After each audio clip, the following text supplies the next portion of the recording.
Voici le dernier moment de Dominique Collignon-Morin. Le 4 août 2025, à Paris, la voix qui avait accompagné des millions de spectateurs français à travers les étoiles s'est éteinte. L'homme qui avait incarné Luke Skywalker dans l'imaginaire collectif hexagonal a rendu son dernier souffle à l'âge de 76 ans, après un long combat contre la maladie. Mais derrière ce timbre clair et héroïque, symbole de courage et d'aventure, se cachait une vie jalonnée de succès discrets, de blessures invisibles et de vérités rarement évoquées. Avant de mourir, il aurait confié à un proche que sa carrière avait été à la fois une bénédiction et une cage dorée. On me reconnaissait pour une voix qui n'était même pas la mienne. C'était Luc, pas Dominique, aurait-il murmuré, conscient que son art, le doublage, restait souvent dans l'ombre du visage des autres. Cette confession, presque un aveu de solitude professionnelle, résonne aujourd'hui comme un écho amer dans le monde du cinéma français. Car Dominique Collignon-Morin n'était pas qu'un comédien de doublage. Il était un perfectionniste, un artisan des émotions, capable de transformer une réplique banale en un moment mémorable. Outre Luke Skywalker, il avait prêté sa voix à d'innombrables héros, princes charmants et anti-héros charismatiques, construisant une œuvre invisible mais essentielle. Et pourtant, il ne fut jamais invité sur les tapis rouges des avant-premières Star Wars en France. Comme si sa contribution n'avait été qu'un murmure dans le grand fracas médiatique. Sa disparition met en lumière la fragilité de ces artistes vocaux, indispensables à la magie du cinéma, mais souvent oubliés par l'histoire officielle. Dans ces dernières années, alors que la maladie gagnait du terrain, il avait refusé plusieurs rôles, incapable de supporter l'idée d'offrir au public une voix affaiblie, cassée, selon ses propres mots. C'était un choix douloureux pour un homme dont la voix avait été toute la vie. Et maintenant, il ne reste que l'écho. Celui d'un « Que la force soit avec toi » qui a traversé des générations et qui, pour des millions de Français, restera éternellement associé à un visage, celui de Marc Hamill. Mais derrière cette illusion, c'était bien Dominique qui parlait, Dominique qui vivait, Dominique qui nous guidait à travers la galaxie. Pour comprendre l'empreinte laissée par Dominique Collignon-Morin, il faut revenir aux années 1970 et 1980, quand la France vivait une transformation profonde dans sa culture populaire. La télévision en couleur s'était installée dans les foyers, les blockbusters américains commençaient à dominer les écrans, et l'art du doublage entrait dans un âge d'or discret, mais essentiel. Dans ce contexte, l'arrivée de Star Wars en France, en 1977, allait bouleverser non seulement l'imaginaire du public, mais aussi la vie de nombreux comédiens de l'ombre. Dominique, jeune acteur formé au théâtre, accepta un essai pour doubler un certain Marc Hamill dans un film de science-fiction qui, à l'époque, ne suscitait qu'une curiosité modérée chez les distributeurs français. Personne ne se doutait que cette voix enregistrée en quelques jours deviendrait l'une des plus reconnaissables de toute une génération. Au fil des épisodes, sa performance prit de l'ampleur. Il ne se contentait pas de traduire des dialogues. Il vivait chaque mot, adaptait chaque intonation au rythme français, tout en conservant l'émotion brute de l'original. C'est cette fidélité émotionnelle qui fit que pour des millions de spectateurs français, Luke Skywalker était Dominique Collignon-Morin. Mais derrière le micro, la réalité était moins glorieuse. À l'époque, le doublage était considéré comme un travail technique et non comme un art à part entière. Les acteurs vocaux n'étaient pas invités aux avant-premières. Leur nom ne figurait pas dans les génériques français et leur cachet restait modeste comparé à l'impact culturel qu'ils produisaient. Dominique en souffrait, même s'il ne le montrait pas. Dans des interviews rares, il évoquait avec diplomatie le plaisir de contribuer à une œuvre collective, tout en laissant deviner une pointe de frustration. Son talent ne se limita pas à Luke Skywalker. Il prêta sa voix à Christian Bale, Rob Lowe, Matthew Broderick, et même à plusieurs personnages animés de Disney. Mais paradoxalement, cette polyvalence contribua à diluer son identité publique. Le grand public ignorait souvent que c'était toujours le même homme derrière ces voix si différentes.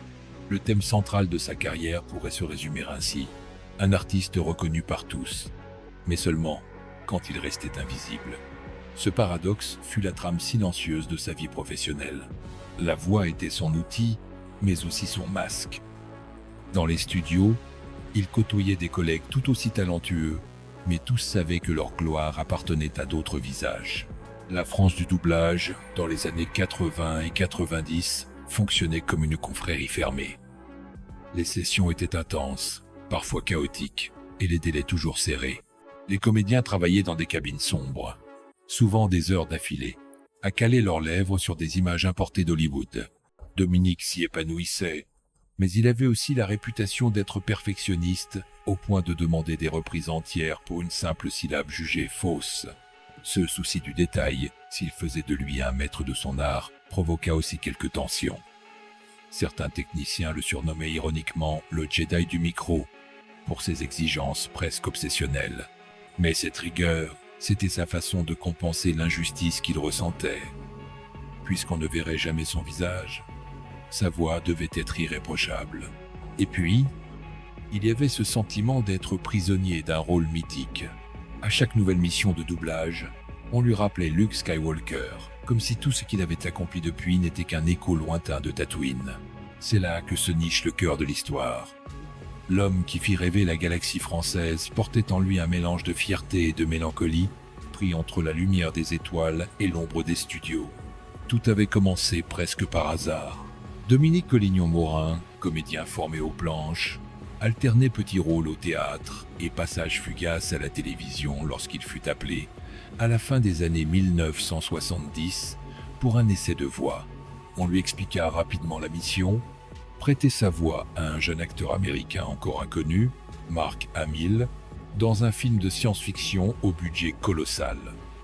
L'audition dura moins de 15 minutes, mais dans cette courte session, Dominique parvint à insuffler à Luke Skywalker une chaleur, une candeur et une intensité qui séduisirent immédiatement les directeurs de doublage. L'événement initial fut la sortie française de la Guerre des Étoiles. Le public découvrit Luke Skywalker, héros blond aux yeux clairs, mais c'est la voix qui marqua les esprits. Des adolescents, des enfants, même des adultes, s'attachèrent à ce timbre, à la fois fragile et déterminé. Dominique venait de graver son nom, ou plutôt sa voix, dans la mémoire collective. Mais la gloire, dans son métier, avait un prix, l'anonymat. Alors que Mark Hamill devenait une icône mondiale, Dominique restait dans l'ombre. Ce décalage le rongeait doucement. Dans les années 1980, il vivait une situation paradoxale. Il était, de l'avis de ses pairs, l'un des meilleurs comédiens de doublage français, mais il pouvait traverser la rue sans qu'aucun fan de Star Wars ne le reconnaisse. Le développement de l'événement prit forme au fil des suites. L'Empire contre-attaque, le retour du Jedi. Chaque nouvel enregistrement était une épreuve technique et émotionnelle. Dominique insistait pour revoir plusieurs fois les scènes avant d'enregistrer, notant sur son script les respirations, les changements de ton, les silences. Il n'acceptait pas la moindre approximation. Cette obsession lui valut l'admiration des puristes et l'exaspération des studios pressés par les délais. Les premières rumeurs apparurent dans les années 1990. On racontait que Dominique avait failli claquer la porte en plein enregistrement d'un film Disney parce qu'un ingénieur du son refusait de reprendre une réplique qu'il jugeait mécaniquement correcte mais émotionnellement morte. Un conflit interne éclata même avec un réalisateur français qui considérait que, pour un film pour enfants, on n'a pas besoin d'autant de subtilité. Dominique, outré, quitta le plateau pour la journée. L'événement inattendu survint en 1999, lors de la sortie de la prélogie Star Wars. Mark Hamill n'apparaissait plus dans l'histoire, et le rôle mythique qui avait lancé Dominique disparaissait avec lui. Ce fut un choc. Il accepta d'autres doublages prestigieux, mais aucun ne portait le poids émotionnel de Luke Skywalker. Certains proches racontent qu'il entra alors dans une période de doute, se demandant si son nom ne resterait pas à jamais lié à un personnage qu'il ne pouvait plus incarner. Le point culminant se produisit en 2015, avec la sortie de Le Réveil de la Force. Mark Hamill revenait enfin, et avec lui, Dominique. Mais la scène de Luke muette ne nécessitait aucune ligne de dialogue. C'était une ironie cruelle. Après 30 ans d'attente, son retour tant espéré se soldait par le silence. Les médias spécialisés en doublage y virent presque une métaphore. L'homme qui avait porté la voix d'un héros galactique disparaissait derrière un simple regard.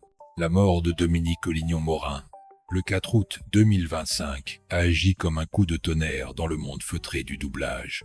Les journaux ont titré sur « La voix française de Luke Skywalker s'est éteinte », mais derrière cette formule, presque banale dans sa répétition, se cachait une vérité plus amère.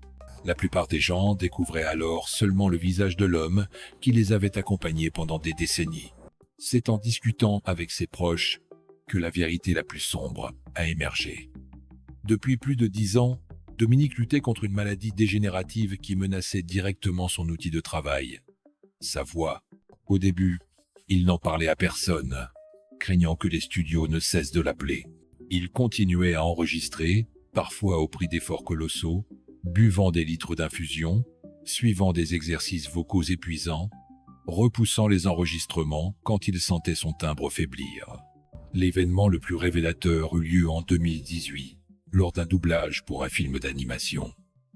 Sa voix, pourtant chaude et stable, se brisa soudain sur une réplique clé. Le silence qui suivit dans le studio fut glacial. L'ingénieur du son, gêné, proposa une pause.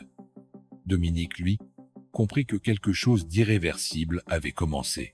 Ce jour-là, il confia à un ami « J'ai senti Luc me quitter ». À partir de là, les rumeurs se multiplièrent dans le milieu. Certains disaient qu'il envisageait de se retirer, d'autres qu'il voulait se consacrer uniquement à la formation des jeunes. En réalité, il oscillait entre le désir de continuer à travailler et la peur de livrer une performance indigne de ce qu'il avait été. Le scandale, ou du moins ce qui en tint lieu dans le monde feutré du doublage, éclata en 2020. Un studio parisien lui proposa de participer à la version française d'une publicité mettant en scène un montage d'images de Luke Skywalker. Mais l'enregistrement fut confié à une imitation vocale par intelligence artificielle sans qu'il en ait été informé. Dominique, furieux, y vit une trahison. « Ils veulent ma voix, mais pas moi », confia-t-il à un journaliste spécialisé. L'affaire fit du bruit dans le petit monde du doublage et souleva un débat sur l'avenir des comédiens vocaux face aux IA. Un conflit interne plus intime traversait aussi son existence, celui entre Dominique l'artiste et Dominique l'homme. L'artiste voulait continuer à incarner des personnages, à prêter vie à des histoires.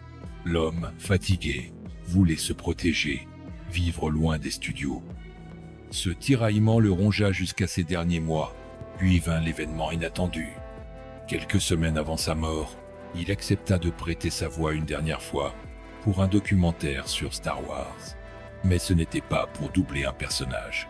Il devait parler de son propre parcours, de ce que la saga avait représenté pour lui.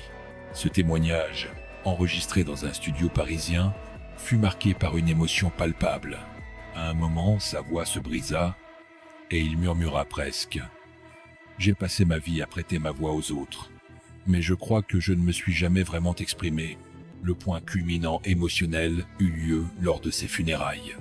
Une bande sonore fut diffusée dans l'église. Ce n'était pas une prière, mais la célèbre réplique « Que la force soit avec toi », extraite du doublage original de 1977. Les amis, les collègues, les admirateurs éclatèrent en larmes. Ce moment, à la fois solennel et profondément personnel, c'est là le lien éternel entre Dominique et son personnage mythique. Les médias, après sa mort, redoublèrent d'hommages. Les émissions de cinéma rappelèrent ses rôles majeurs.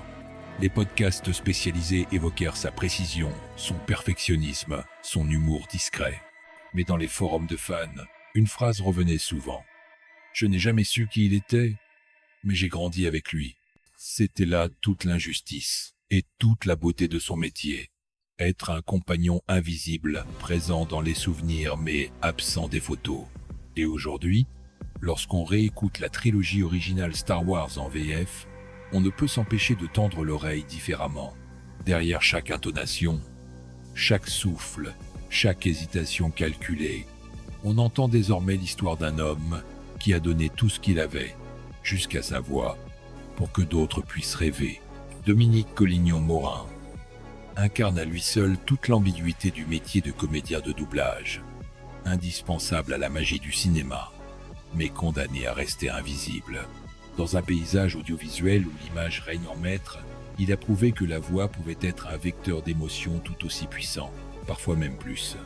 Notre opinion, à la lumière de sa carrière et de ses confidences, est que Dominique a été victime d'un système qui valorise le résultat final, mais oublie ceux qui le rendent possible. La France possède une tradition d'excellence dans le doublage, mais cette excellence repose sur une forme d'anonymat forcé. Dominique l'a accepté par amour pour son art, mais non sans douleur.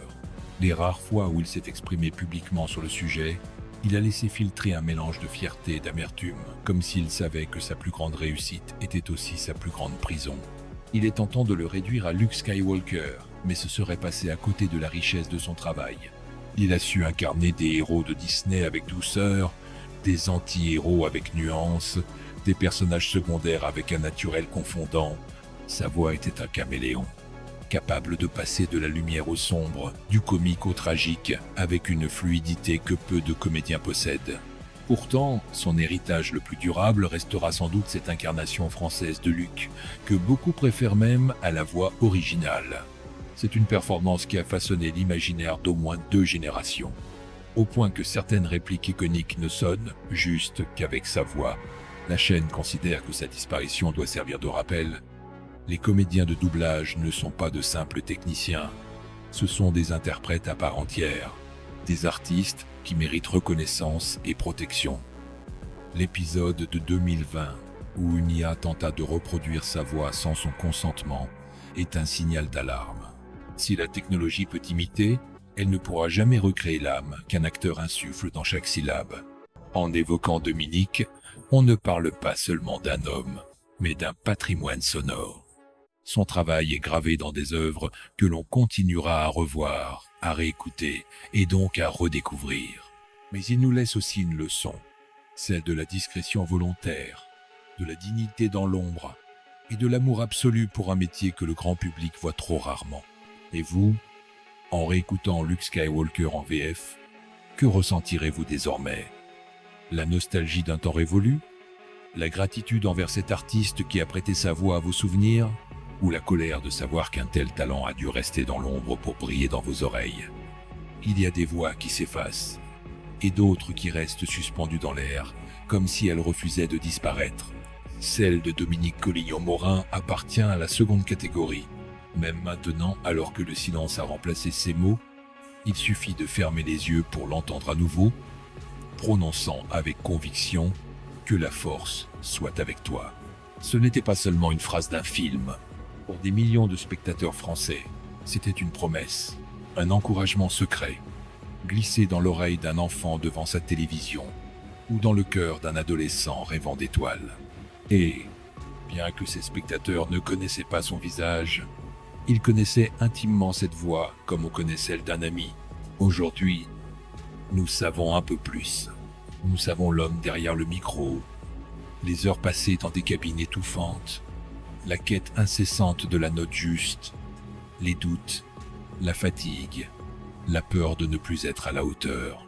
Nous savons aussi la tendresse qu'il mettait dans son travail, cette sincérité qui transparaissait même à travers les répliques les plus simples. Son héritage ne se mesure pas en trophées, ni en tapis rouge, mais dans des instants invisibles. Un enfant qui répète une réplique, un adulte qui sourit en entendant un vieux doublage, une génération entière qui croit encore que la voix du courage parle français. La disparition de Dominique Collignon-Morin nous laisse orphelins d'une partie de notre mémoire sonore, mais elle nous offre aussi un trésor, la certitude que tant que ces enregistrements existeront, il ne sera jamais vraiment parti. Ces répliques, gravées dans la bande sonore de nos vies, continueront de voyager de bouche en bouche, d'écran en écran, de cœur en cœur. Il y a des histoires qui n'ont jamais été racontées. Mais maintenant, vous les connaissez.